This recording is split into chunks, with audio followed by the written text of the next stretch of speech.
মারের যে ধরন যে প্রকৃতিতে দেখলাম অবস্থাটা খুব একটা ভালো আমার মনে হচ্ছে না। ওর উপর যে আক্রমণটা হয়েছে এটা আমার মনে হলো আক্রমণটা খুবই উদ্দেশ্যমূলক। এটা আমার কাছে মনে হচ্ছে না যে এটা একটা মারামারির মধ্যে কিংবা পিটাপিটির মধ্যে ঘটনা ঘটে গেছে। আমরা তো জীবনে এই ধরনের বহু ঘটনা ফেস করেছি তো আমরা, কিন্তু এই ধরনের একটা অমানবিক আঘাত ওর আমার মনে হয় গলার উপরের মাথার যে অংশটা এটা বোধ হয় ভিতরে কি অবস্থায় আল্লাহ বলতে পারে। আমি দেখলাম যে যেটা রক্তপাত এখনো হচ্ছে মাঝে মাঝে নাক দিয়ে, তো অবস্থাটা খুব একটা ভালো আমার মনে হচ্ছে না।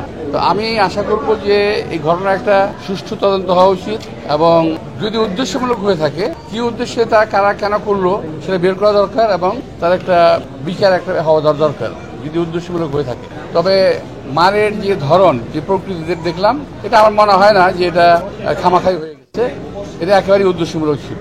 আমি শুনলাম সরকার সদয় হয়েছে, বলেছি যে তাকে বিদেশে পাঠাবে।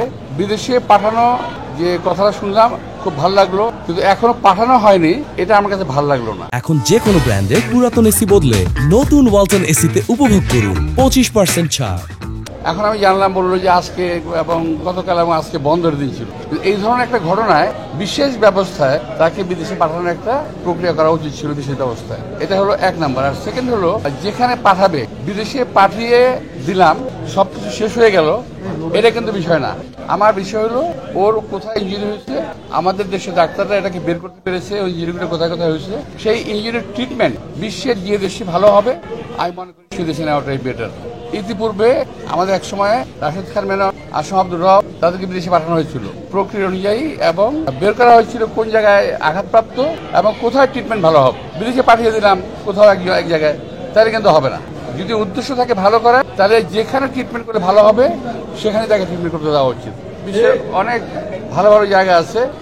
আমি যেটা আমার সাধারণ জ্ঞান এই বয়স পর্যন্ত যেটা দেখেছি, আমি এই বয়সে এই ট্রিটমেন্টটা খুব প্রপারলি হবে যদি পশ্চাত্যের কোনো দেশে করা হয়।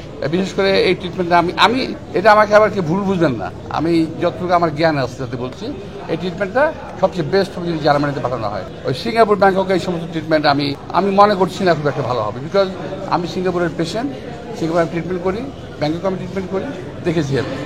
তো যাই হোক, সরকার ভালো বুঝবে, যেটাই করুক তাড়াতাড়ি করা উচিত। দিন যাবে ক্ষতি হবে। ওই যে পরিমাণ অ্যান্টিবায়োটিক পাচ্ছে এখন, এই অ্যান্টিবায়োটিক তার শরীরে বেশি দিন নিতে পারবে না। এটা আমার সামনে ডাক্তাররা আছে, আমি ওদের খারাপ করেছি, তারা কথা বলেছে। তো আমি ডাক্তারি কোনো প্রেসক্রিপশন দিতে চাই না।